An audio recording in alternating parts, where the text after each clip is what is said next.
katak dan sapi. Di sebuah sungai di dekat peternakan, hiduplah sekelompok katak kecil bersama teman-temannya. Katak-katak ini biasa bermain dan melompat-lompat di antara rerumputan dan di atas daun teratai. Salah satu dari mereka adalah katak kecil yang sangat penasaran terhadap dunia di luar kolam. Ia sering mengamati makhluk lain yang lebih besar darinya. Suatu hari, saat ia sedang berjalan-jalan di tepi sungai, ia melihat seekor sapi besar yang sedang memakan rumput. Tubuh sapi itu begitu tinggi dan kuat. Katak kecil belum pernah melihat hewan sebesar itu sebelumnya. Ia merasa kagum sekaligus penasaran.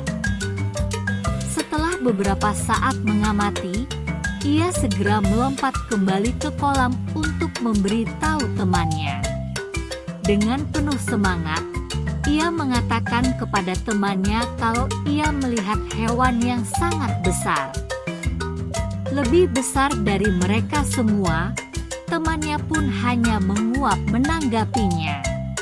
Temannya pun menanggapi perkataan katak kecil dan mempunyai ide untuk menggebungkan balon agar dapat menyamai besar sapi yang dilihat katak kecil.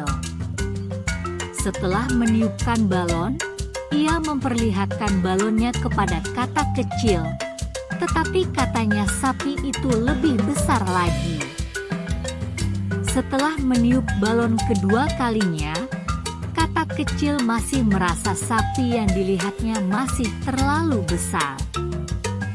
Katak besar pun meniup lagi. Sambil mengambil napas lebih dalam, katak besar meniup balon lebih besar lagi, tetapi katak kecil masih merasa balon masih kalah besar dari sapi.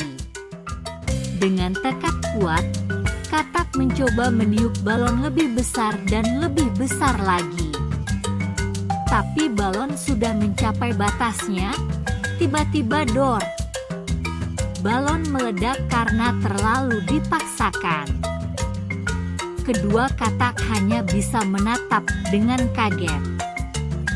Katak akhirnya belajar bahwa tidak semua hal bisa ditiru, dan memaksakan diri hanya akan mendatangkan bahaya.